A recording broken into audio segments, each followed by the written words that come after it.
Before I begin, though, tonight, I want to just say a word about the tragedy unfolding in San Bernardino. To be honest with you, I considered canceling this broadcast tonight because of that unfolding tragedy. But then I considered that given so many tragedies here at home and around the world, that actually tonight was a very important night to talk about leadership and to talk about the issues that face us as a nation.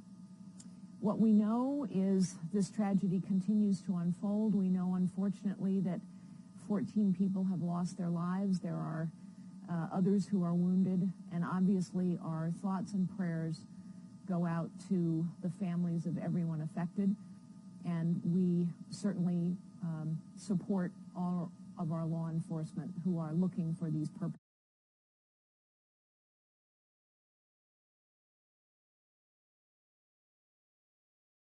I think, as we speak. So with that, I'd like to get started, and to do that, I'd like to introduce Sarah Isger Flores. She is our Deputy Campaign Manager, and she's going to help me by asking some of the questions that you've already posed. Good evening, Sarah. Hello. Look, we have our red and green Christmas colors on, and we didn't even plan this. It wasn't intentional. We didn't even plan it. We should maybe talk beforehand next time, coordinate. Are you ready? I'm ready. Okay. From Facebook, Aaron Matthew Arnwine from Capitol Heights, Maryland would like to know, how has the establishment failed the conservative movement, and how would you be different as president? Yeah. Well, it's actually such a great question, because think about it. For decades now, we have been hearing about the same things from conservatives. We've been hearing about limiting the size of government. We've been hearing about reducing debt and deficits. We've been hearing about securing the border. We've been hearing about a whole set of things that we as conservatives care about, and yet, honestly, nothing really has changed. The government, for example, has gotten bigger and bigger for, count it, 50 years. Our border still isn't secure. We've had sanctuary cities since 1989. We still are funding, with taxpayer money, Planned Parenthood. We still haven't passed the Pain Capable Unborn Child Protection Act. We still don't know where our money is being spent. Our tax code is 73,000 pages long. In other words, we have great conservative ideas, but somehow the political class hasn't been able to translate those ideas into results. I'm not a politician. I am a person who's challenged the status quo all my life. That's how you go from secretary to CEO. I know what it takes to translate ideas into results, and I think we need a conservative leader in the White House now who will take our great ideas, our values, and our principles and produce results for the American people. From Twitter, Matt Dorian, what will you do about the college debt crisis? It's such a great question, Matt. You know, one of the things is that most people don't understand that buried in the pages of Obamacare was the federal government takeover of the student loan business. Most people don't know that. So literally, we have a situation now where the federal government decides who's going to get a student loan and how much you're going to pay. And the federal government decides you're going to pay somewhere between, say, 4.5% and 6.5% on your student debt, even though the government pays between 1.5% and 2.5% on its debt. Does that sound like a racket to you? It's because it is a racket. The federal government is making money off of your student loan. So we need to get the federal government out of the business of your loans and have an industry, private sector industry, compete for your business. From Facebook, Diane Adams of Marietta, Georgia wants to know, do you agree with Hillary Clinton that the VA scandal isn't all that bad? You know, I don't agree with Hillary Clinton on much of anything. And I particularly disagree with Hillary Clinton on this. I mean, honestly, it's amazing to me she would say such a thing. 307,000 veterans have died waiting for health care. It's not just the scandal that we were horrified when we learned about in Arizona, where veterans died before they'd even gotten an appointment, and bureaucrats were cooking the books so nobody would find out. No, the scandal has continued, despite the fact that After so much public pressure, Congress passed a bill that said you could fire the top 400 senior executives at the VA, but no, only a handful were fired. 307,000 veterans have died while waiting for health care, and meanwhile, the Veterans Administration has handed out $142 million in bonuses. Oh, and by the way, there were Veterans Affairs employees, 2 of them, who were embezzling funds and who didn't lose their jobs and who got to keep those taxpayer funds. Hillary Clinton, you're wrong about this, as you are wrong about so many other things. The Veterans Administration scandal is actually so much worse than people are aware of. And this is a situation that we've been talking about for 20 years. We actually have to have top-to-bottom reform of the VA. We got to quit talking about it and do it, because when we do not serve those who have served us, it is a stain on our nation's honor. From Twitter, that Liberty girl, whose handle happens to be Lady Liberty 1215. Love that handle, Lady Liberty. Will a President Fiorina be as transparent in the White House as you have been on the campaign trail? Yes, because transparency is key to accountability. And I think one of the reasons that people are so frustrated by the professional political class is there is no accountability. People say all kinds of things, and they're never held to account. I've grown up in a world where I've been held to account for everything, every result I produced. When I was a chief executive, for example, not only did we have to produce those results quarter after quarter after quarter, but I had to stand up and explain them. And if I misrepresented our results in any way, I would be held criminally liable. Imagine if we held politicians to this standard. Transparency is key to accountability. And a leader knows that accountability is what they owe those they serve. You're ahead of me. I'm pulling in questions from just off camera as well. So, where'd it go? Sorry. From Twitter, Sass, why do you think it's important we repeal DoddFrank? Well, think about what DoddFrank is. First of all, how did the financial crisis start? With Fannie Mae and Freddie Mac, 2 government-sponsored entities that Republicans and Democrats alike supported, and they spun out all these mortgages, and Wall Street made a lot of money on it, and then the whole system came crashing down. Wall Street helped write Dodd-Frank, and the result of Dodd-Frank has been this. 10 Wall Street banks too big to fail have become 5, even bigger, even more powerful Wall Street banks. Meanwhile, community banks, who had nothing to do with the financial crisis, are going out of business. In fact, 1,590 community banks have gone out of business. Credit unions, who also had nothing to do with this crisis, 20% of the credit union industry has been destroyed. You see, this is what happens when government becomes big and powerful. Not only is this crony capitalism, but the big, the powerful, the wealthy, and the well-connected benefit from all this complexity, over-regulation, over-legislation, and the smaller and the less powerful get crushed. That's what's happening to the community banking system. It's what's happening to credit unions, and who suffers in that? Not Wall Street. The middle class, small businesses, entrepreneurs on Main Street, these are the people that suffer. So we have to repeal Dodd-Frank. By the way, another little-known fact of Dodd-Frank is that buried in that legislation was the creation of a brand-new bureaucracy called the Consumer Finance Protection Bureau. By statute, Congress has no oversight over this vast new bureaucracy. Boy, that worries me. It ought to worry you. And this vast bureaucracy is combing through hundreds of millions of consumers' credit reports, searching for fraud. I don't know about you, but that makes me very nervous. From the answers page on carlyforpresident.com/answers. Anyone else can, by the way, send in your questions to that. That's right, and we do answer them. From Greg Bice of Marion, Alabama. What is your strategic vision for the U.S. during your first term? What will be your immediate priorities? Thank you so much for asking that question, because we talked about accountability. I want to introduce to you tonight my blueprint, things that need to happen early on in my first term, and things that I want you to hold me accountable for. First, we have to radically simplify our tax code and replace the IRS. When I say radically simplify our tax code, what I'm talking about is going from 73,000 pages, that's our current tax code's length, to about 3.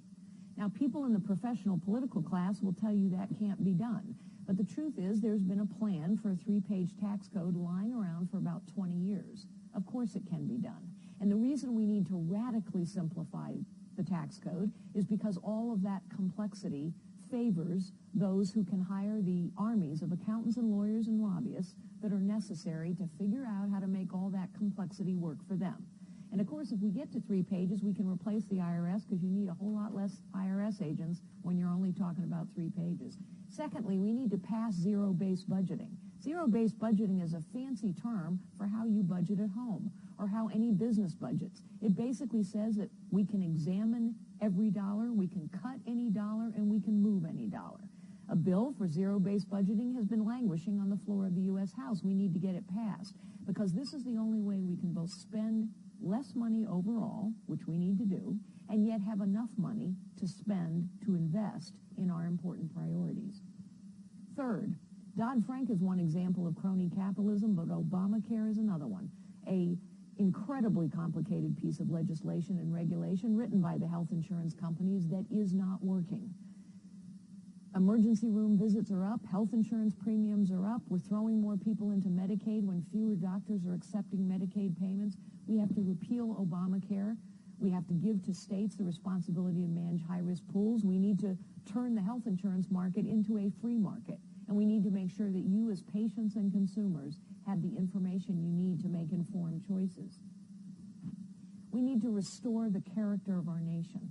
And to do so, we need to stand for life and stand for religious liberty. We need to secure our border. And we need to enforce a pro-American immigration system. And finally, we need to defeat ISIS. And we need to stand once again and lead in the world. Because when the United States of America does not lead, the world is a more dangerous and a more tragic place. All of these things encompass a blueprint for what is necessary to take our country back. I am running for the presidency of the United States because I believe we have reached a pivotal point where the possibilities for this nation are being crushed by a government that is out of control. So we need to restore possibilities for every American, regardless of their circumstances. We need to cut our government down to size and hold it accountable, and we need to lead again in the world, stand with our allies, confront our adversaries, and defeat our enemies, the most pressing of which is ISIS. Citizens, it is time. We must take our country back, and this is where we must start. Let's ask some more questions now. Speaking of that, the next question is from Facebook, Judy Wales of Queen Creek, Arizona. Would you completely repeal Obamacare? Yes, I would, Judy. As I've just said, Obamacare isn't serving those it was intended to serve. I'm a cancer survivor. I'm a pre-existing condition. I really understand, in deeply personal terms, that we cannot allow pre-existing conditions to bankrupt a family. I know that there are people who truly need help, but I also know that Obamacare is not working.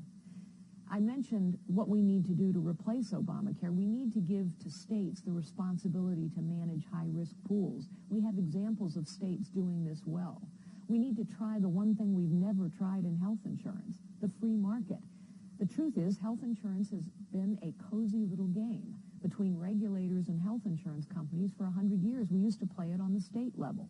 So in Arizona or California or New York, regulators and health insurance companies would get together and decide the rules of the game. The free market puts you in charge. And when I mention that we need to give consumers information, here's what I mean. As a cancer patient, I didn't know the costs of my treatment or the prices of my treatment, and I didn't know whether the hospital I was going to was better than one 100 miles away or 5 miles away. In other words, we as patients don't have information. So I would ensure that the federal government mandates that healthcare providers publish costs, prices, outcomes, because in a free market, the only way you have power is to have information, and you need information about the care you're buying and the care you're receiving. This just came in from Periscope. Karen Elman, what is your greatest strength that would make you an effective president? Well, thank you, Karen, for that question. I think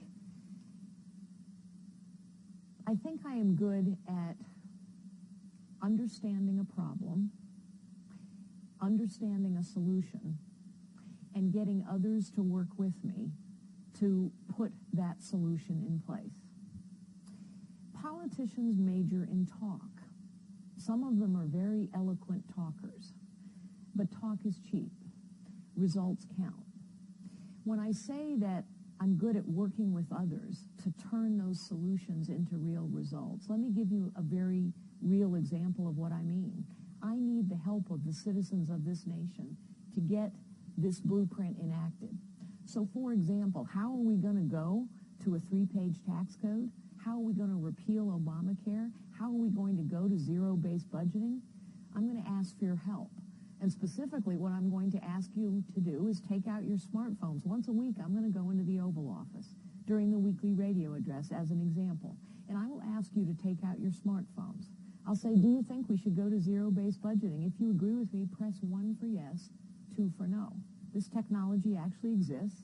There is an app for citizen government, which is what ours was intended to be. Citizens need to help take our country back. And so I think through technology and with this kind of transparent and open communication, we can put pressure on the political system to move. Steve Madsen from Facebook. If you were nominated, and I hope you are, he says. Well, help me, Steve. How will you move past a divisive primary to unify a fractured GOP and defeat Hillary Clinton in the general election? Well, first, I think it takes a conservative to unify our party. That is what I have always been, because I know that our principles, our values, and our policies work better to lift people up. And then I think we have to explain what conservative values really are. I'll tell you an interesting story. I went on The View. As you may know, I've been on The View twice, but on the first time I was on The View, I was asked a question. I was having a conversation with one of the hosts, and she was quite interested in the fact that I had met Vladimir Putin. And we're having a conversation about Vladimir Putin and what he's like, and she suddenly says to me, you know, Carly, I like you. I think she was surprised. She said, I'm a Republican. I'm not a Republican. Why are you? Of course, I laughed. I wasn't surprised she wasn't a Republican, but her question, why are you a Republican? Why are you a conservative? Is the question that we have to answer to win a general election. And my answer was this, because I know that no one of us is any better than any other one of us. Each of us has God-given gifts. All of us have the potential to live lives of dignity and purpose and meaning. And I know that our values and our policies work better to lift everyone up, regardless of their circumstances. But I will also tell you one other thing. In addition to reintroducing our values and our principles to the American people, we need to see and understand where there is already common ground. And here's where there's common ground. 75% of the American people now think the federal government is corrupt. 80% of the American people think we have a professional political class that cares more about its power, its prestige, and its privilege than on getting anything done. That's common ground. It means Republicans, Democrats, and independents all agree we need to take our country back. And that is common ground I intend to stand on. Tamara Bacon from Kingsport, Tennessee, sent into our answers page. What is your plan for dealing with the deficit?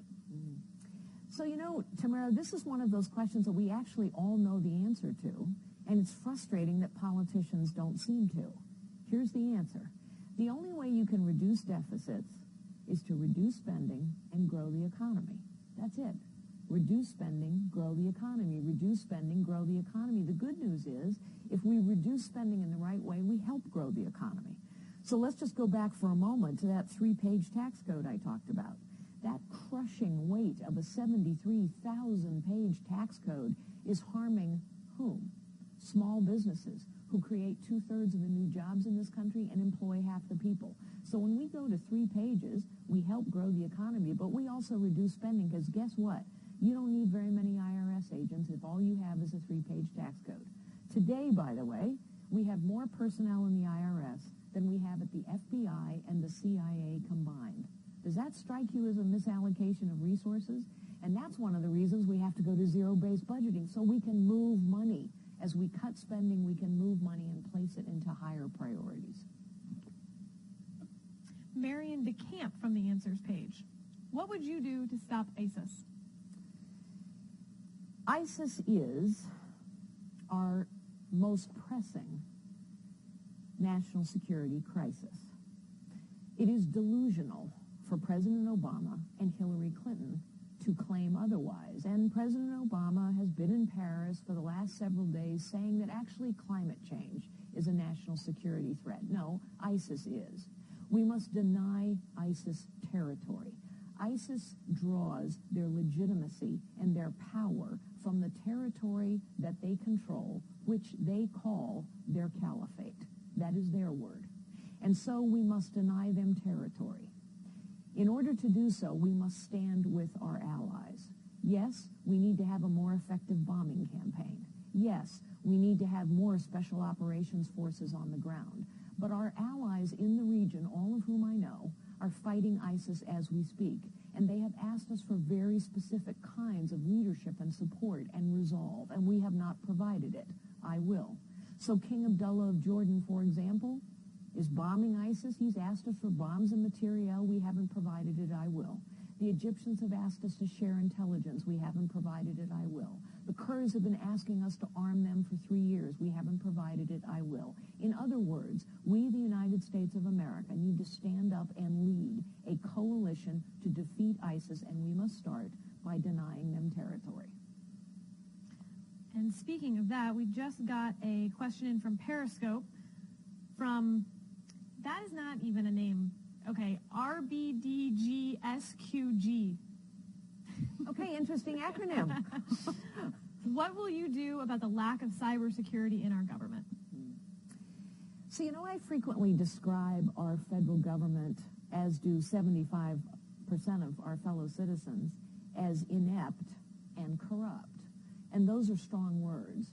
But what's going on in cyber warfare and cyber terrorism is an example of our government's ineptitude.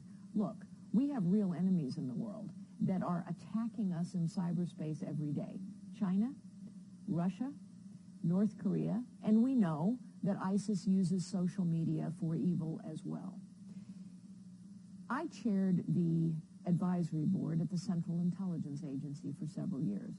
I have held the highest clearances available to a civilian. So I know that we have known about this threat, about China's desire, for example, to hack into our most sensitive databases and systems for at least 12 years. It is an ineptitude that we have not stopped it.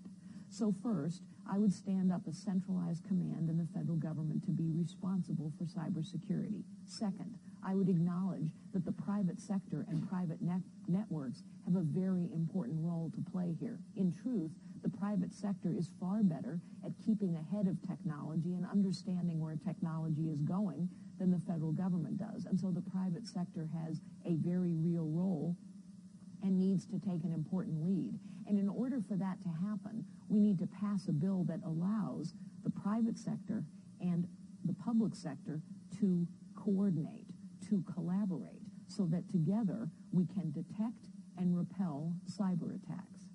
We have the most sophisticated technology and the most ingenious people in the world, so we can most definitely lead in cyberspace. It's just we're not today. And finally, in addition to standing up a command, in addition to making sure that we allow the private sector to take the lead where appropriate, in addition to making sure that we collaborate and coordinate between the private and the public sector, we need to retaliate when nations attack us using cyberspace. When they get into our most sensitive databases and systems, we need to retaliate, to send a strong message that the United States of America will respond when attacked. From Susan Anderson through Facebook, and this is probably my favorite question so far, what kind of justices would you nominate to the Supreme Court? We've seen too many Republican appointees fail the conservatives in our party. What would you be looking for?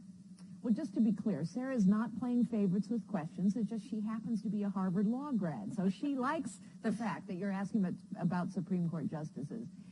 But actually, and I'm a law school dropout, by the way, so she got a lot further than I did. But it's actually a great question for many reasons. First, the next president of the United States may have the opportunity to appoint as many as 4 Supreme Court justices. So this is a very important question. I want to answer it by telling you a little bit about my dad. Bear with me, if you will. I learned conservatism at my father's knee, literally. Every night, I would watch him watch the news, watch him yell at the television, and he would explain to me why. He was a law professor then. Eventually, he became one of the lone conservative judges on the very liberal Ninth Circuit Court of Appeals. And I watched him for decades write dissenting opinion after dissenting opinion. I also watched as the Supreme Court referenced his dissent when they overturned the Ninth Circuit, which happened a lot. Why do I tell you that story? Because I think what happens is there are a lot of people who we think are conservatives, and then they get on the court, and what happens? They are put under pressure. So I'm going to look for people who not only have a track record of conservative principles, but who also have demonstrated the ability to stand up for those principles even under pressure. I'm going to look for men and women like my dad.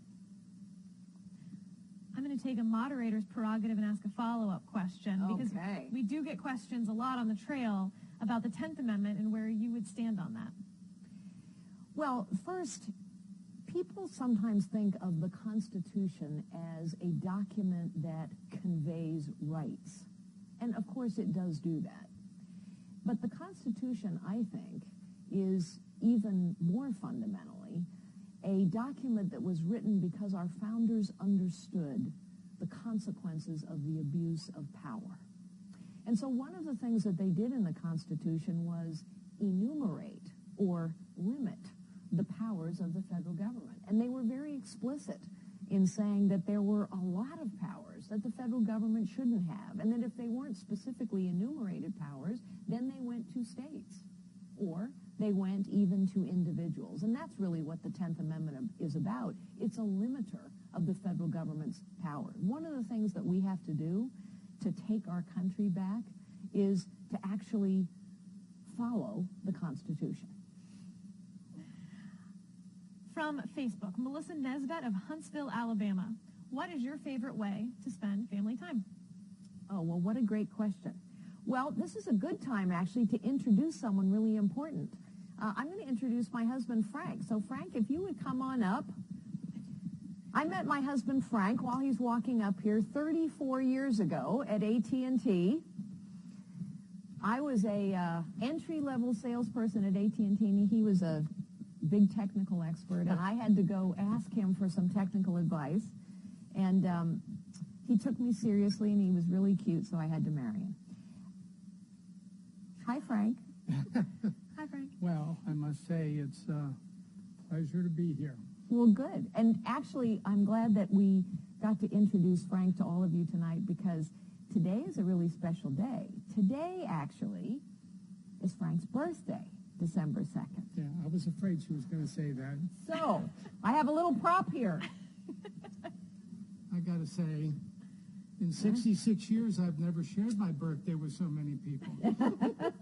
Okay, so, Sarah, you're going to have to help me sing. And everyone out there, Periscope, Facebook, you know, you all got to sing. So, happy birthday to you. Happy birthday to you. Happy birthday, dear Frank. Happy birthday to you. Okay, there you go. All right, now I have to explain one other thing. This may not look like a huge slab of chocolate cake or something delicious, and in fact, it's not. It's sugar-free scones. I'm so excited. Frank is a diabetic, and so a couple months ago, he bravely swore off sugar because he has a sweet tooth, and in solidarity with him, I swore off sugar too. It's killing me. And I didn't get cheats. I do not. Anyway, this is a sugar-free scone. I'm excited. We hope it's good. In any event, to get to the question, though, that was asked, would you like to munch while we talk? No, I think okay. I'll pass for right now. But, to get to the question, you know, especially now that I'm on the campaign trail a lot, spending time at home is sort of my favorite thing. And when I am home, Frank and I start our day with a cup of coffee. We have our two dogs who sleep on the bed with us. So we'll drink our coffee, talk to our dogs, and talk to each other about our day. And then our family comes over. That would be my favorite way to spend a day. Our daughter, Tracy, our son-in-law, Lowell, our two granddaughters, Kara and Morgan. Yeah, I can attest to the fact that the only time this woman takes off is when the kids are there. But that's okay. It's we're very fortunate. We have a wonderful daughter and two great, wonderful granddaughters, and a great son-in-law. That's right. I don't want to leave him out in case he's watching. And actually, we over this last, I hope everyone had a great Thanksgiving. I had several days off. The family was over for several days. We had a great time. I got to cook. But, of course, we turned Christmas tree trimming into a family project, which maybe not everyone loved. But our son-in-law is a great Christmas tree fluffer, along with Morgan. For any of you who put your Christmas tree up yet, you know fluffing is important. Get all the branches in the right place. Not something I'm good at, for sure. It's true. He's not. Well, Frank, reverse question. What's your favorite part about being on the campaign trail with all of us? Frank joins us a lot on the road. And then sometimes he goes out on his own. Yeah, it's true. It's more fun by myself because I get my own hotel room, which is a big deal when you're traveling with your wife. It's really wonderful meeting so many different people out on the trail. We meet a lot of our old friends that we haven't seen in years. Certainly a lot of the friends, employees that we worked with, folks that work for us. So that's the most exciting part. And plus, all the traveling both of us have done in our careers, you really don't see much. You get on an airplane and you fly from point A to point B. You get off the plane, you go to a conference room in spectacular places. You have your meeting and you turn around and go home. This is a whole different ball of wax for sure. We get in cars and drive for hours across New Hampshire and Iowa and South Carolina, and it's just you get to see a whole different perspective of folks in the country, and it's a wonderful country we live in. So we're very blessed. And by the way, Frank, and just so everyone out there knows that I forgot to tell Frank this, your copy of your interview in Toe Times magazine is on my desk back at the office. But it's the most coveted thing for any of the staff. We only got 4 copies. But you should tell everyone about the Toe Times interview because it was kind of a cult favorite. Well, Frank started out as a tow truck driver in a family-owned auto body shop. So therefore, he got this great interview. Yeah, I was really blessed when I was a young boy. I got to do a lot of different things, and one of the things I loved the most was driving a tow truck. And to this day, I can see a brand new rig drive by and get excited. So that's why the Toe Times wanted to talk to you. Exactly. Listen, I think I'm taking up too much of the time, so I'm going to turn this back over to the two lovely ladies. But thank you all for sharing my birthday. Happy birthday, Frank. Thanks. All right.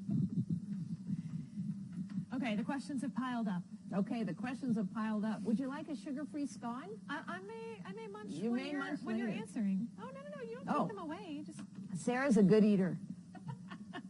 It's true. From the answers page, John Adams. Good John name. Adams, good name. What is your position on the Keystone Pipeline? Well, yes, we should do it. Okay, Let's get on with it. But let's get on with it. But maybe I can use that question as a hopping off point to say this. We need to be the global energy powerhouse of the 21st century. We can be, we should be. And it's government that's preventing us from being the global energy powerhouse. There are so many reasons to do this. Because we will create jobs, because we will lower the cost of energy for middle-class families and for people all over the world. Because if we have strong enough industries, we can innovate and put forward new technologies. It's interesting, we were talking about President Obama in Paris about climate change. The only way we're going to solve that problem, scientists tell us that with current technology, it will take 30 years, trillions of dollars, and a concerted global effort, which isn't going to happen. It's just not realistically going to happen. But when you have an intractable problem, the only way to solve it is through innovation, not regulation. We ought to be a leader in nuclear energy as well, because nuclear is the cleanest kind of energy there is. But let's just start with something basic and get the Keystone Pipeline built. From Facebook, Karen Sue Cook. Why do sanctuary cities exist? Can't feds force them to comply with the laws? Well, yeah, that's a great question. Of course the feds can force them to comply with the laws. We just don't. It's an example of our broken immigration system. San Francisco has been a sanctuary city since 1989.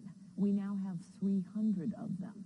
So ask yourself this. Somebody asked a question earlier. How have conservatives, politicians let us down? Here's an example. How long have we been talking about border security? How long have we been talking about our broken immigration system? 25 years. And yet it never really changes. So, of course, the federal government can comply cities to enforce federal laws. They're just not, despite all the talk by all the politicians for decades. We know as well what it takes to secure a border. What does it take? It takes money, it takes manpower, it takes technology, but mostly, apparently, what it takes is leadership and political willpower. It's one of the reasons why on the blueprint I say we have to secure our borders, we have to enforce a pro-American immigration system, and that certainly includes making sure that we don't have sanctuary cities anymore where local officials simply decide to flaunt the law. From Sherry Bennett through the answers page on carlyforpresident.com/answers. What is your position on Second Amendment rights? Well, the Second Amendment is very clear. It gives to each citizen the right to bear arms. Of course, as the tragedy in San Bernardino unfolds, predictably, without knowing any of the facts of what has happened there or why, President Obama and Hillary Clinton immediately came out and made a political statement for gun control. We know, the facts are very clear, that of all the people in the United States who should not own firearms, and there are so many, less than 1% of them are ever prosecuted. So instead of, Mrs. Clinton, calling for more laws, why don't we enforce the laws that we have and, as well, enforce the Second Amendment? Stephen Breyer from our answers page. Can you explain zero-based budgeting and how it will help reduce the size of government? So zero-based budgeting is kind of a fancy term for something pretty basic. We all do zero-based budgeting. We do it at home. We do it in our place of work. What it basically says is that no dollar is sacred. Every dollar has to be examined and justified. Any dollar can be cut. Any dollar can be moved. So the practical consequence of this, for example, is that the only way you can both reduce spending overall and yet have enough money to invest in your key priorities. A key priority, for example, is we must have the strongest military on the face of the planet. Everyone has to know it. We must care for the veterans who have already served us. Both of these things will take investments. The only way to be able to afford those investments while at the same time reducing overall spending is to examine every dollar, be able to cut any dollar, and move any dollar. This is why zero-based budgeting, passing that bill that languishes on the floor of the House, is so important to taking our country back. Because if we can't know where our money is being spent and prioritize how our money is being spent, we're never going to take our government back, cut it to size, and hold it accountable. So remember, I'm going to ask you to get out your smartphones. And when I ask you to press 1 for yes, do you think we ought to go to zero-based budgeting? You need to press 1 for yes. Couple of questions from Periscope coming in. Roz Smith 310. How would you revamp public school education? Well, let's start by saying, what do we know works? What is important in a child's education? A great teacher and an involved parent, family, and community. Now let's think for a moment about what we've done with the Department of Education. Under Republicans and Democrats alike, by the way, another example of where the professional political class has failed us. For 40 years, the Department of Education has gotten bigger. For 40 years, its budget has grown. For 40 years, it's had more power. And yet the quality of education in this country continues to deteriorate. It continues to be true, for example, that if you are a child in a impoverished community, that you don't get as good an education as someone who's living in a more affluent community.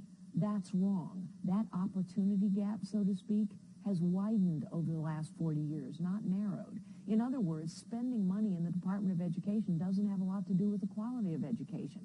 Whether it's been No Child Left Behind or Race to the Top or Common Core, they're all big bureaucratic programs.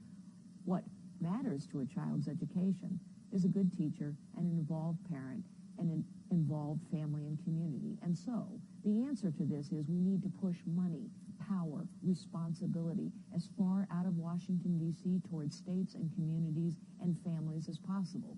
We need to give every parent a real choice as to how their child is going to be educated, whether that's parochial schooling or homeschooling or vouchers or charters or the public school down the street.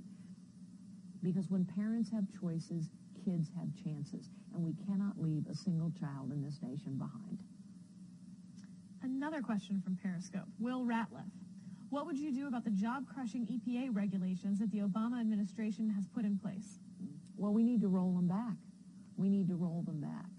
One of the things I mentioned in my blueprint that we need to repeal Obamacare, but honestly, it is just one example of the abuse of federal government power. And the EPA, of course, is another. The EPA now controls 99% of the groundwater in our nation. I can tell you, having lived for a long time in California, it is not a good thing when the federal government controls water.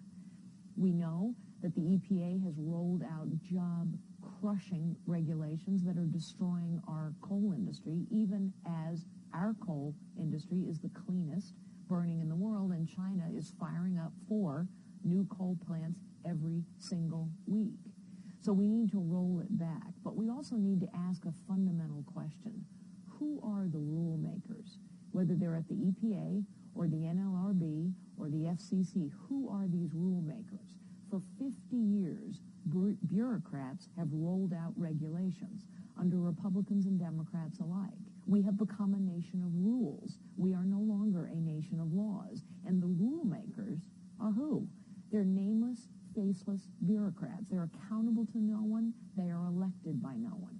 So we actually need to do 3 things. We need to roll back all the regulations that Obama has rolled out. We need to do a top-to-bottom review of every regulation on the books. We haven't done that in 50 years. The thicket of regulations has become, honestly, impenetrable and job-crushing, as the question suggests. And number 3, we need to pass the Reins Act. Again, it languishes on the floor of the U.S. House, but basically what the Reins Act says is, you know what? We need to be a nation of laws, and Congress needs to be accountable for examining every proposed regulation and vote it up or down. Well, you kind of stole the next question from Martin Sullivan on the Reins Act, so Martin from Twitter, that was your answer too.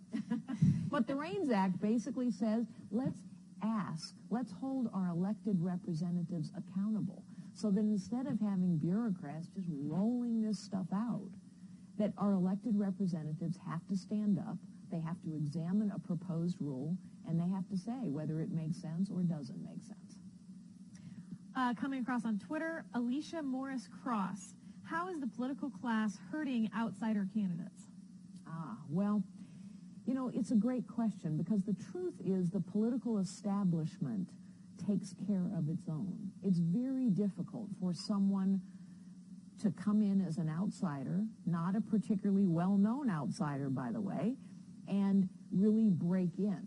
And thank you so much for your support and for your question. And one of the ways the political class makes it hard for an outsider is the way the rules are laid out for gaining access to ballots in all 50 states. People can't vote for you unless you're on the ballot. So to explain, there are some technicalities about ballot access. And so, Sarah, maybe you can help me out and explain to folks a little bit about ballot access, because it's a really important question, and it's a way the professional political class makes it hard for an outsider. Sure, and we get this question from a lot of folks, actually. Reporters, people at town halls all the time of what is ballot access, what does that mean? And the truth is it's really hard to get on the ballot. It's hard to run for president. And that's because every state party sets their own rules. And so you have all of these interest from the establishment in those states setting what it is. And in some states, it can be tens of thousands of dollars to get on the ballot. In other states, it could be tens of thousands of signatures to get on the ballot. In many states, we've had to deploy staff to then recruit people on the ground in those states to then get signatures or get volunteers. Our political director, Tom Zold, brought on a great ballot access director. Hi, Blake. Hope you're watching. Maybe you're working to get us on the ballot, actually. And they've been doing a great job. But to tell you the truth, it costs a ton of money. And it's tough. I mean, this is what the establishment does to just make it that much harder, because if you are an establishment candidate and you've been on the ballot before, it's a lot easier. And so I hope that explains ballot access a little. But we're doing well, and we're going to be on the ballot in all 50 states. We're pushing along. Well, that's fantastic. And, it's one of the places where people can help us, because every contribution you make helps us fund all of these efforts. I'll just say that when I launched my campaign on May 4th, I was 17 out of 16. I put it that way because pollsters didn't even ask my name. And thanks to your support and your contributions, honestly, we now are right on that main debate stage, which is where we're going to stay. But all of this takes an enormous amount of effort and funding and staff and time. So your contributions and your support really do matter. Following on that, actually, is Amy Blue Brown from Raleigh, North Carolina, through Facebook. Thank you, Amy. How would you clean up the corruption of both parties in Washington and reestablish our republic? It's such an important question, Amy, because I think we need to remember who we are. Who are we as a nation? As a nation, ours is intended to be a citizen government. It is one of the reasons that I am running, because it is time that we take our country and our government back. We have come to settle. We've settled.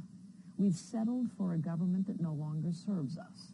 We've settled for a political class that serves itself. We've settled for a government that doesn't serve the people who pay for it. Citizens have real power. And so, as I've said before tonight, I want to engage with the citizens of this nation to take our country back. I'm going to engage with the citizens of this nation by asking you the questions that I know you know the answers to. Do we need to go to zero-based budgeting? Yes. But the reason that's so important, it's so important that citizens use our power, is because that's what moves the political class. That is actually what moves the political class. Let me tell you a little story to tell you why I'm so confident that citizens have this kind of power. I mentioned the VA. I mentioned that scandal in Arizona. How is it that this gridlocked Congress manages to pass in 3 short weeks a bipartisan bill that permits the VA administrator to fire 400 senior executives of the VA? It was a breakthrough. It's precedent-setting. Congress passed it. The Senate passed it 99 to nothing in 3 weeks, and President Obama signed it. Why did that happen? Because citizens put pressure on the political process.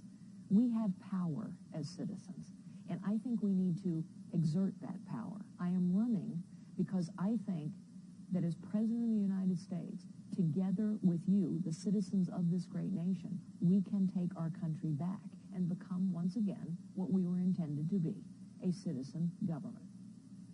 Jennifer Pallow, through the answers page on carlyforpresident.com/answers. How will you improve our relationship with Israel? Israel is one of the most important allies we have in the world.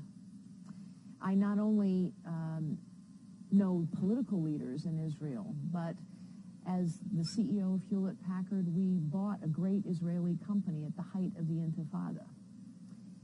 Israel is an innovative nation, as well as a very dear friend to this country. On day one in the Oval Office, I will make 2 phone calls. My first will be to Bibi Netanyahu, the Prime Minister of Israel and a man that I've known for a very long time. And I will call him to reassure him that the United States of America will stand with Israel always. That phone call is important not just for Israel. That phone call actually is important for every ally we have, because all of our allies, whether they agree with Israel always or not, are watching how we treat Israel.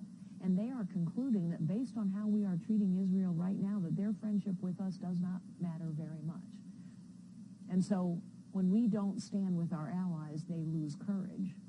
By the way, the second phone call I'm going to make is going to be to the supreme leader of Iran. I actually have not met him, and frankly, I doubt he'll take my phone call. But he will get my message. And the message is this: New Deal. New Deal with a new president. Until and unless you open every military and every nuclear facility to real, anytime, anywhere inspections by our people, not yours, we, the United States of America, will make it as difficult as possible for you to move money around the global financial system. We can do that. We don't need anyone's permission and collaboration to do it, and we must do it. We have to stop the money flow, because the money is being used to fund military capability, to fund nuclear capability, and to fund terrorist organizations. And yes, Iran is determined to wipe Israel off the face of the map.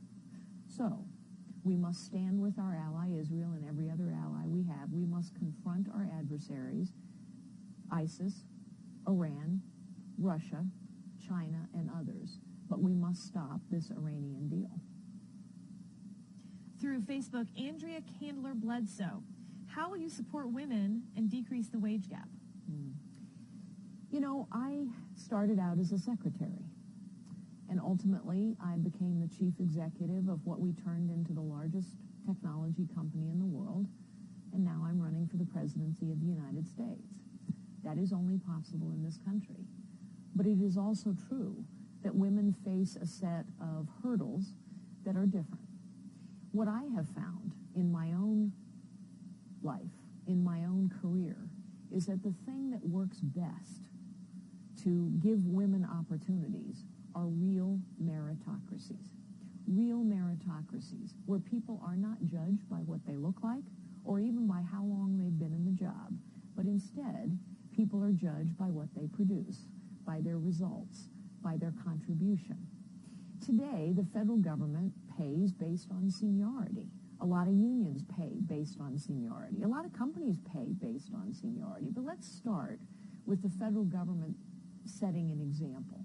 If you want women to rise, if you want to decrease the wage gap, you have to give women opportunities to contribute and then recognize those contributions by paying them for those contributions and rewarding them by promoting them for those contributions. We need to create real meritocracies. Edward Miller, through our website, carlyforpresident.com/answers. Are you pro-life? I am pro-life. And maybe I should tell you a little bit about why, because sometimes people are surprised to hear that. I think sometimes people think, well, she's a Silicon Valley CEO, she must be pro-choice. I was raised pro-life, but frankly, I didn't think that much about it probably until one day in my early 20s, one of my very dear friends asked me to accompany her to a Planned Parenthood clinic where she got an abortion. And I watched what that did to her, physically, emotionally, spiritually. I observed as no one in Planned Parenthood gave her any discussion of any options at all. And then I met my husband, Frank, who you just met. And I learned that his mother was told to abort him. But she was a woman of great faith and great courage, and she chose to bring her son into the world. And he was the joy of her life, and he has been the rock of mine. And then, a little bit later in our marriage, I learned that I could not have children of my own. And so I learned in a whole different way how precious a gift life is. Now, I understand that not everyone agrees with me, but I also understand that the vast majority of Americans have found common ground on this issue. They are horrified by what the Democrats' position on abortion actually is. The Democrats' position on abortion is it's not a life until it's born. Even if it's, I've had an opponent in the Senate race, Barbara Boxer, who said it's not a life until it leaves the hospital. Most people are horrified to learn that a 13-year-old girl doesn't need her mother's permission to get an abortion, but she does need her mother's permission to get a tan at a tanning salon. And the American people have found common ground on one other thing. The majority of women, the majority of young people, the majority of Americans now think that abortion for any reason at all after 5 months is wrong. And finally, taxpayers shouldn't be funding Planned Parenthood. And we can't allow Planned Parenthood to traffic in body parts as they have been. There are many who are trying to silence me on that issue, but the truth is very clear, because Planned Parenthood several weeks ago announced that they would no longer take compensation for what they call fetal tissue, which is as clear an admission that this is what they've been doing as anything else you can find. By the way, I was just told that hashtag Carly Live is now trending on Twitter, so thanks Periscope and Twitter for making this a successful event. Yes, thanks to everybody. We've got a question coming in on Twitter. Christopher Tarantola. Great insights into why the tax code hasn't changed. So how would you convince Congress to make it happen? So I'm going to use the power of citizenry to convince Congress. First, the reason it hasn't changed, despite a lot of talk in lots of elections, I mean, think how many times, how many elections have you listened to politicians promise tax reform? And most of the tax plans that politicians are putting forward for your consideration this election don't really get at the complexity of the tax code. They change the rates, but they don't ever really talk about the complexity. And it is the complexity, as well as the rates in the tax code, that are crushing to the small and the powerless, that are crushing economic growth. The reason it doesn't happen, though, is because if you go from 73,000 to 3 pages, or maybe even 5, think about how many oxes get gored. Think how many special interests get challenged. Think how many cozy little relationships between politicians and the special interests and lobbyists get challenged. So I need your help as citizens, and that is why, as president, I will go into the Oval Office and ask you to take out your smartphones and say, do you agree with me that we need, instead of a 73,000-page tax code, and by the way, more IRS personnel than we have FBI and CIA combined, do you agree with me that we need to lower every rate, close every loophole, and get it down to 3? Press 1 for yes, 2 for no. I need you to respond.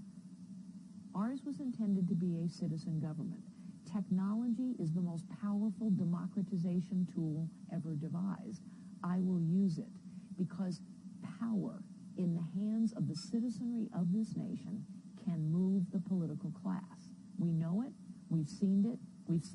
I'm going to use technology and your help to get a 73,000-page tax code down to 3. Another from Twitter. What did you learn from your life's most challenging moments? Asked DC Sass. Well, you know, I've been very blessed in my life with opportunity, with love and friendship and family. But like everyone else, I've had challenges in my life. And 2 of the greatest, I would say, are my battle with cancer and the death of our younger daughter, Lori. If any of you have been touched by cancer, you know that it is a family affair. And that was true in our family as well. And faced with a very difficult road to recovery, and I am fully recovered, thank God. But during a very difficult journey, I came to learn that life isn't measured in time. It's measured in love, in moments of grace, and in positive contribution. And I have been blessed by all 3. I came to know the love of my family. I came to know the power of my faith. I came to know the kindness of strangers. When we lost our younger daughter, Lori, my faith was tested once again. And honestly, it is a personal relationship with Jesus Christ that saw me and saw my family through those 2 very, very difficult times. But I've learned that in the toughest passages are also great blessings, if we will see them. And the great blessings for me in those tough passages were to come to understand in a whole new way the love of my family, and to treasure those moments of grace, and to know the power of faith. All right, you've been taking questions for an hour, so this is the last question. Came in from Periscope just now. At Mur Taylor, how can we help your campaign? Oh, Well, thank you. What a great question. You can help my campaign in so many ways. First, you can help my campaign by talking, communicating on every platform with everyone you know. You know, that's how elections are won. If you go back and think about elections of the past, there were a whole bunch of people who won who the pundits said could never win. Ronald Reagan, Jimmy Carter, Bill Clinton, Barack Obama, everybody said they couldn't win, and they won because people decided they should win. And that happened in no small measure because of word of mouth and communities and networks of people. So communicate with everyone you know about my candidacy and why you support me. Secondly, give whatever you can. Campaigns, especially the campaign of an outsider like me, cost money. We need people. We need support. And so donate whatever you can. And finally, please continue to give us your support. I really appreciate everything you have done for this campaign so far. We would not be on the main debate stage. We would not be here if it were not for you. So continue supporting us, please. Give what you can. Communicate with everyone you know in your network of friends and associates so that we can continue to talk with the citizens of this nation. I am running for the presidency of the United States because I believe it is time. We must take our country back. Thank you so much for joining us tonight. Thank you for your help. Thank you for your support. God bless.